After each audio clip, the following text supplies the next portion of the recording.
UK के अंदर ये पतंजलि योगपीठ बना हुआ है, स्क्रीन के ऊपर देख लीजिए। यूएसए के अंदर बना हुआ है।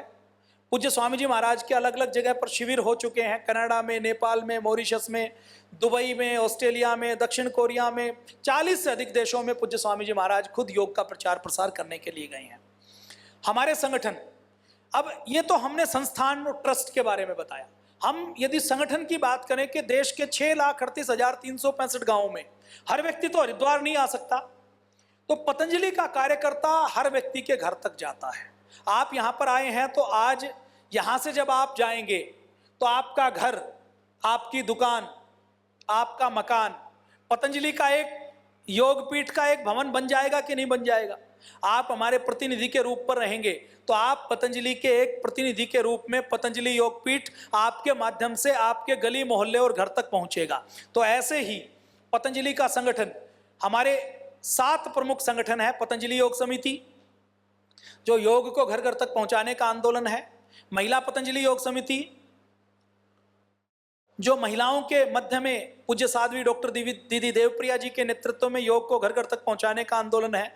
भारत स्वाभिमान, युवा भारत, युवाओं के बीच में योग को पहुंचाने के लिए, युवाओं को नशा मुक्त बनाने के लिए भारत स्वाभिमान, आत्म परिवर्तन से व्यवस्था परिवर्तन का, पतंजलि किसान सेवा समिति, हमरो स्वाभिमान और सोशल मीडिया में काम करेगा योग का प्रचार प्रसार। हमरो स्वाभिमान भारत के अंदर जो गोरखाली भाषा भाषी, गोरखाली संस्कृति के लोग हैं, उनके बीच में योग का प्रचार प्रसार करने के लिए।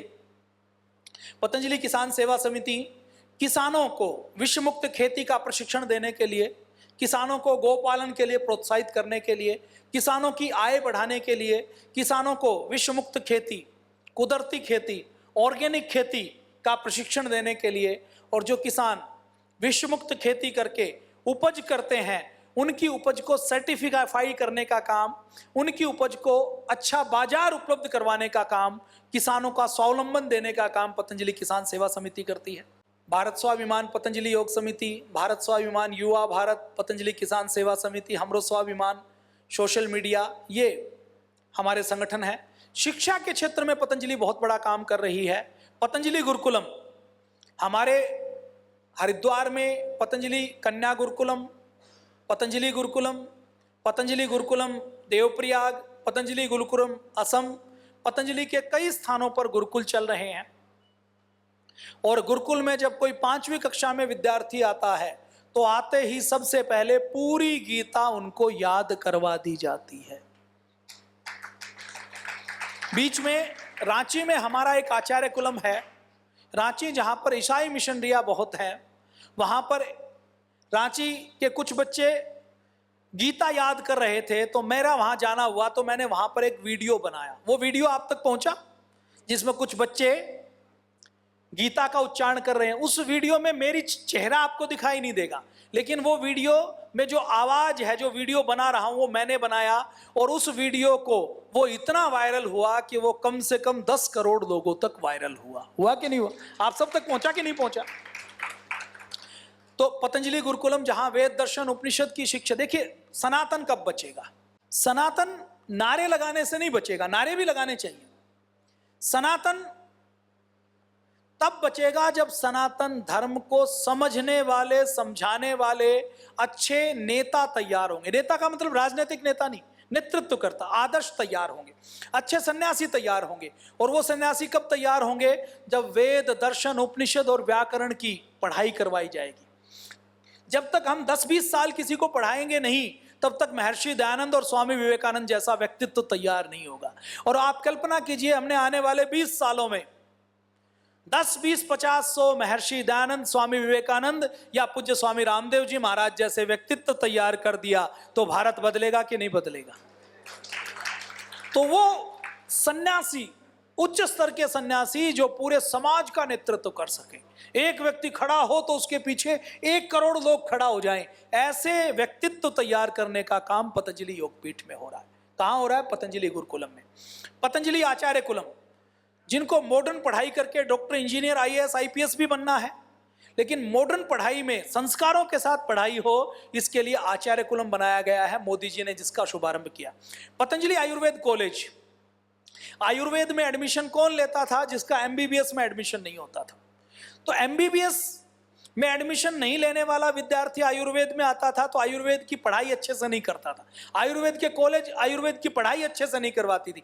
अच्छे आयुर्वेद के वैद्य तैयार हों और आयुर्वेद बचे, इसके लिए पतंजलि आयुर्वेद कॉलेज चल रहा है, जिसके अंदर 1 रुपया भी डोनेशन मैनेजमेंट सीट के नाम से नहीं लिया जाता, केवल मेरिट के आधार पर एडमिशन दिया जाता है। और आपको जानकर आश्चर्य होगा, 400 नंबर पर एमबीबीएस में एडमिशन हो जाता है। पतंजलि आयुर्वेद कॉलेज में जो एडमिशन होता है वो 500 नंबर पे एडमिशन होता है। मतलब एमबीबीएस से भी ऊपर की मेरिट यदि कहीं जाती है तो पतंजलि आयुर्वेद कॉलेज की जाती है। ऐसा आयुर्वेद कॉलेज चला। अब ये आयुर्वेद कॉलेज कमाई के लिए नहीं है, इस आयुर्वेद कॉलेज से अच्छे वैद्य तैयार किए जा रहे हैं, इसके लिए खर्चा किया जाता है। शिक्षा का हमारा अगला संस्थान है पतंजलि विश्वविद्यालय।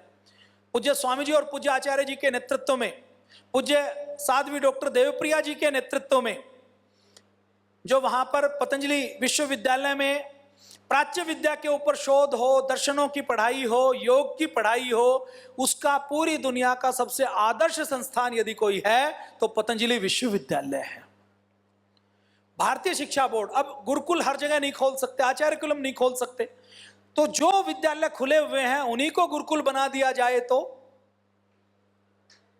पूरे देश की शिक्षा व्यवस्था बदल जाएगी ना। 2014 के बाद पूज्य स्वामी जी महाराज ने मोदी जी से केवल एक चीज कही कि हम स्वास्थ्य की सेवा कर रहे हैं, हमें आप शिक्षा की सेवा का काम दे दीजिए, हमें भारतीय शिक्षा बोर्ड बना दीजिए, जिसका नाम था पहले वैदिक शिक्षा बोर्ड। अब वैदिक नाम से भारत में कई लोगों को एलर्जी हो जाती, तो कोई कहता मुस्लिम बोर्ड भी बनाओ, तो इसका नाम रख दिया गया भारतीय शिक्षा बोर्ड। तो भारतीय शिक्षा बोर्ड ने नया सिलेबस बनाया है, पहली से लेकर 12वीं तक की पुस्तकें बनाई है, और उन पुस्तकों में अकबर को, औरंगजेब को महान नहीं पढ़ाया जाएगा, महाराणा प्रताप और छत्रपति शिवाजी महाराज को महान पढ़ाया जाएगा। वहां पर उन पुस्तकों में गै से गधा नहीं पढ़ाया जाएगा, गै से गणेश जी पढ़ाया जाएगा। तो भारतीय शिक्षा बोर्ड पूरे देश का पहला ऐसा प्राइवेट बोर्ड है जो भारतीय संस्कृति की पढ़ाई करेगा, और हर विद्यालय उससे जुड़ सकता है। विद्यालय जुड़ जाएगा तो उसमें पुस्तकें और सिलेबस वो होगी जो हमारे देश धर्म की संस्कृति वाली है। पतंजलि गुरुकुलम आप देख रहे हैं 400 करोड़ की लागत से, ये जैसे पहले नालंदा और तक्षशिला जैसे विश्वविद्यालय होते थे ना, राष्ट्रपति भवन जैसी बिल्डिंग है या नहीं है? गुरुकुल पीपल के पेड़ के नीचे भी चल सकता है। गुरुकुल जरूरी नहीं कि केवल भवनों में चले, लेकिन पूज्य स्वामी जी महाराज कहते हैं कि यदि देश के बच्चे को जब कोई कॉन्वेंट स्कूल दिखाई देता है, उसकी बिल्डिंग दिखाई देता है, तो हम उस कॉन्वेंट स्कूल से भी अच्छी बिल्डिंग बनाकर दिखाएंगे कि गुरुकुल ऐसे भी हो सकते हैं।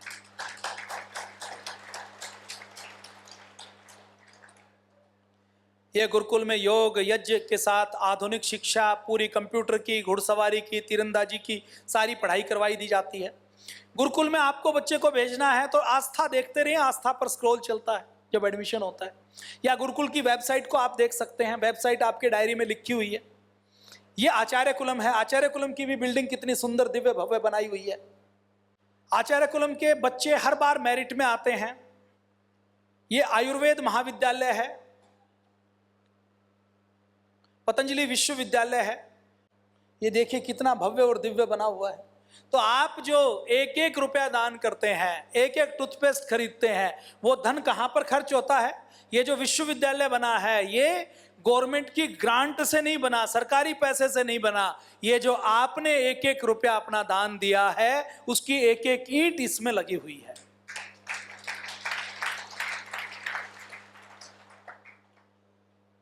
ये भारतीय शिक्षा बोर्ड 10 सालों में बना है। 2014 के बाद 2022 में 8 सालों तक लगातार मेहनत करने के बाद भारतीय शिक्षा बोर्ड बनाया गया।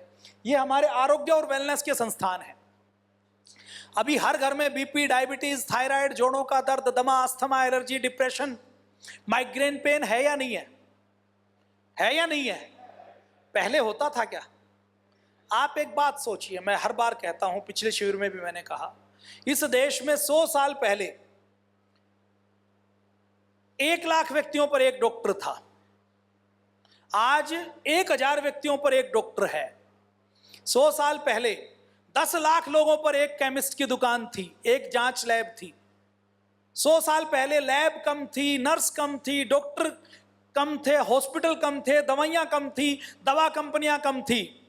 उस समय बीमार ज्यादा थे, या आज जब डॉक्टर कई गुना बढ़ चुके, हॉस्पिटल हर गली गली में खुल चुके, हर गली गली में केमिस्ट की दुकान खुल चुकी, घर से लोग आपका सैंपल कलेक्ट करने के लिए आ जाते हैं, उसके ऊपर स्कीम आती है, नर्सें ज्यादा हैं। पहले लोग विटामिन प्रोटीन के बारे में, हेल्थ के बारे में, बीमारी के बारे में नहीं जानते थे। पुराने लोगों को नहीं पता होती थी लीवर कहाँ है, किडनी कहाँ है, हार्ट कहाँ है। लेकिन पहले लोग ज्यादा स्वस्थ थे या अब ज्यादा स्वस्थ हैं?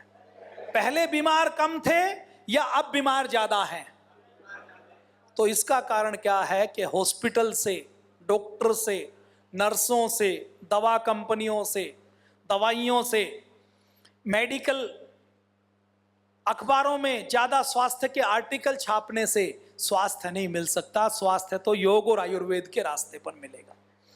अच्छा, जितना मॉडर्न मेडिकल साइंस है, इसके ऊपर पूज्य स्वामी जी महाराज ने कई हजार घंटे बोला है।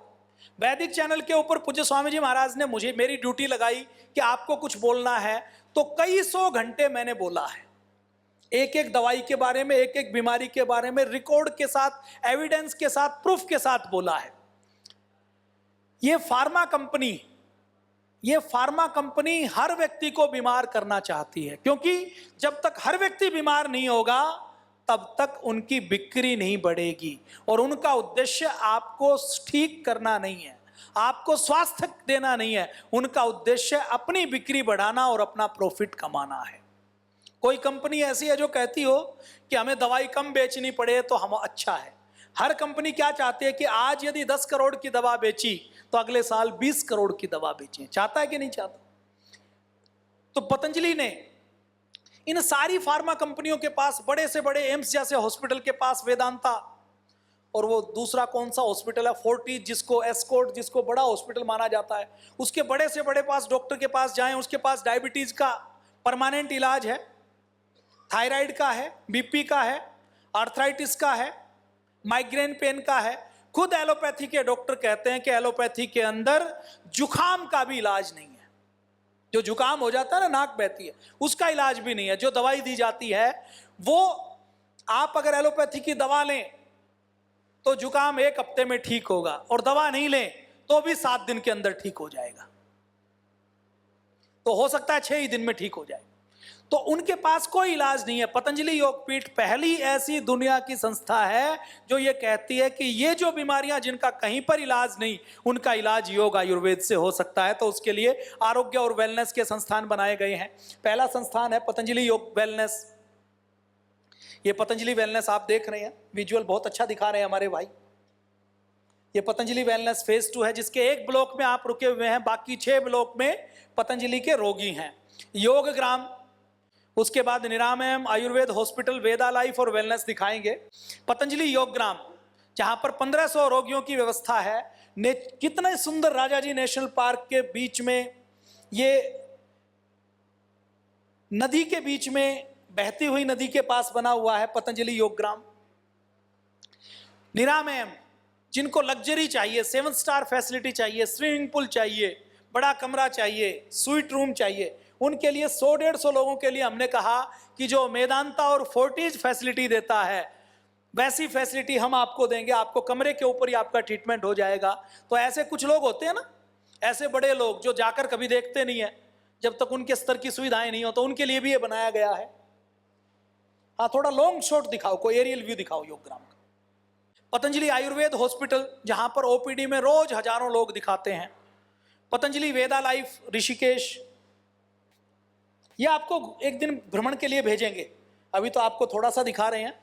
पतंजलि वेदा लाइफ ऋषिकेश, पतंजलि वेलनेस मोदीनगर, और पूरे देश के हर जिले में पतंजलि वेलनेस खोलने की योजना है।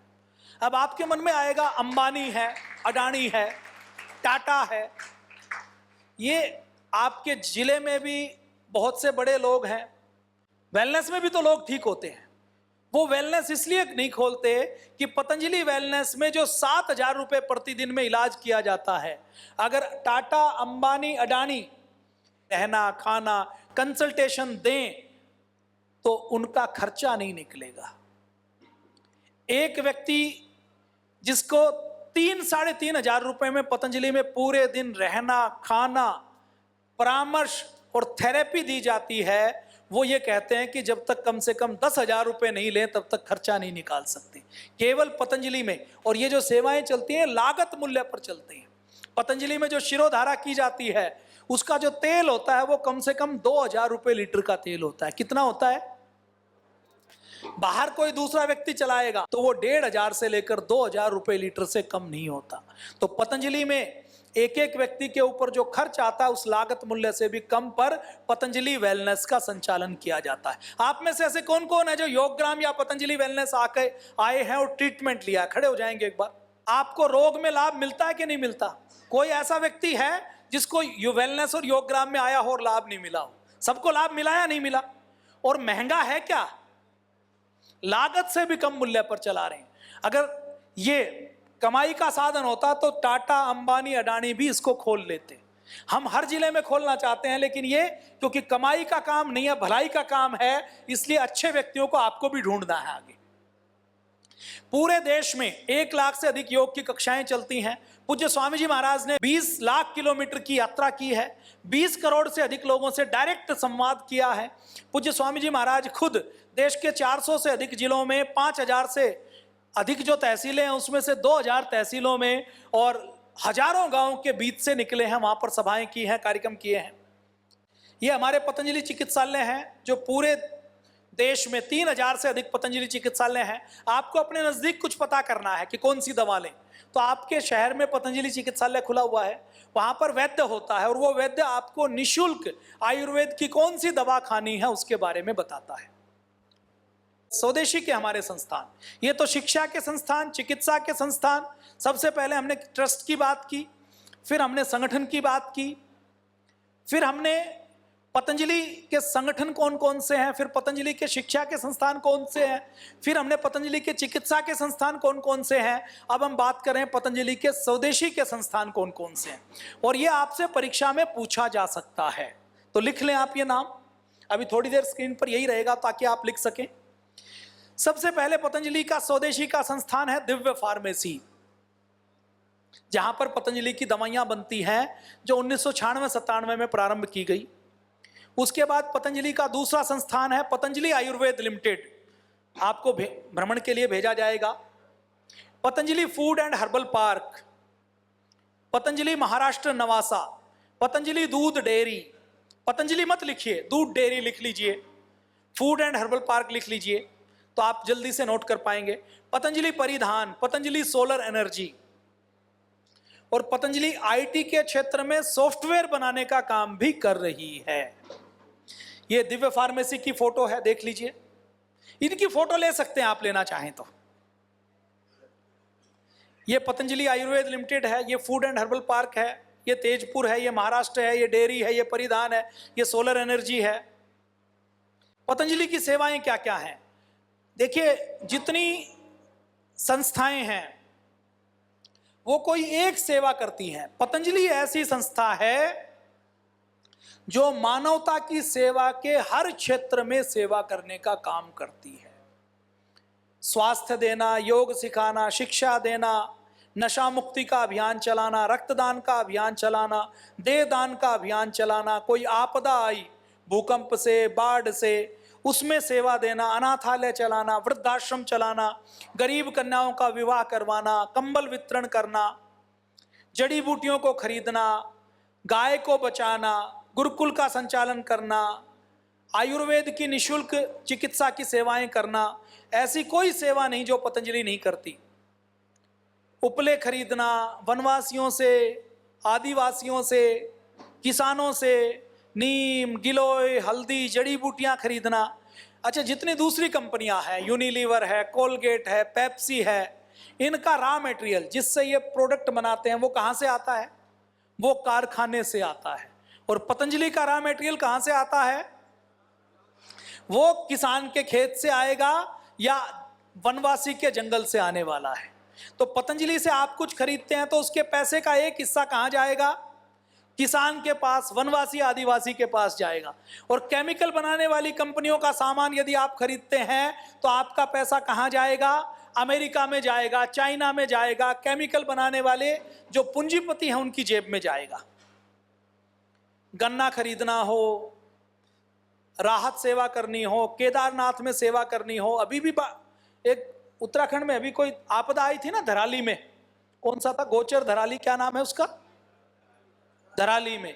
तो धराली में कई ट्रक सेवा के भेजने का काम पूज्य स्वामी जी महाराज ने किया। तो ये पतंजलि के कुछ, अब सेवा कार्य तो बहुत है, मैं डिटेल में बताऊंगा तो बहुत समय लग जाएगा। ये बहुत लंबी लिस्ट है, 5-5 लाख लोगों के कार्यक्रम, 20 से अधिक Guinness book of world record बनाना, लाखों शिक्षक तैयार करना, सहयोगी योग शिक्षक करना, लाखों कैंप लगाना, लाखों किसानों को सिखाना, स्वदेशी समृद्धि कार्ड से जोड़ना, करोड़ों लोगों से बात करना, फेसबुक सोशल मीडिया के माध्यम से करोड़ों लोगों का जुड़ना,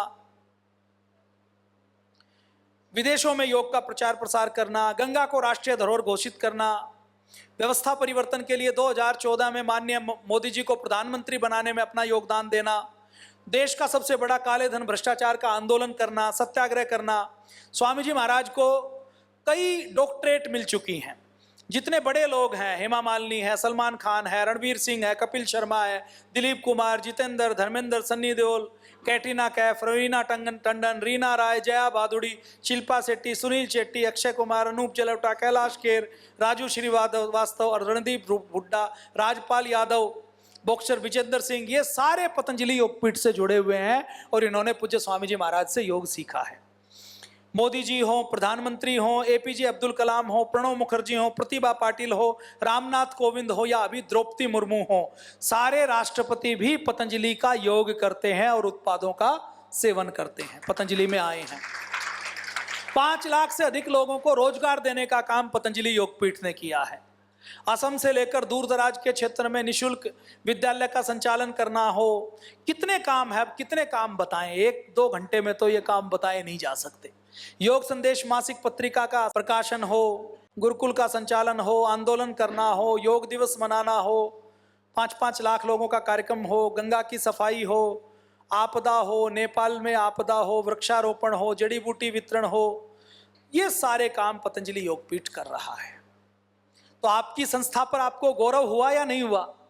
और ये मैंने पूरा नहीं बताया आपको, पूरा तो पतंजलि क्या क्या करता है इसकी मुझे भी जानकारी नहीं है। पतंजलि के ऐसे कई संस्थान हैं जहां मुझे भी जाने का मौका नहीं मिला।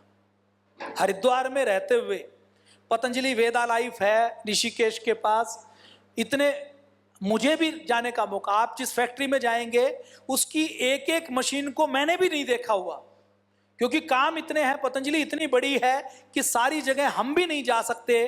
तो जब हम जा नहीं सकते तो आपको बता नहीं सकते, और जितना हम आपको नहीं बता सकते और जितना बताया है तो आप अंदाजा लगा लीजिए कि आपकी संस्था कितनी बड़ी देश की सेवा कर रही है कि नहीं कर रही। अच्छा, जो मैंने आज बताया आपको, आप में से कितने लोग हैं जिनको राज्य कार्यकारिणी या पुराने लोगों को छोड़कर इतना पता था? सोचा था आपने पतंजलि इतना बड़ा काम कर रही है? तो जो आपने सोचा था उससे 100 गुना ज्यादा आज आपने देखा ना पतंजलि की सेवाएं, और जब आप भ्रमण करके आएंगे तो आपको और पता लगने वाला है। अभी समय कम है, कंटेंट बहुत ज्यादा है, आपको सिखाना बहुत है, आपको बताना बहुत है, लेकिन समय नहीं है। तो अब संगठन की रीति नीति सिद्धांत मर्यादाएं क्या हैं उसकी बात करेंगे, या उसका सत्र अलग से कर लेंगे फिर, अभी समय नहीं बचा।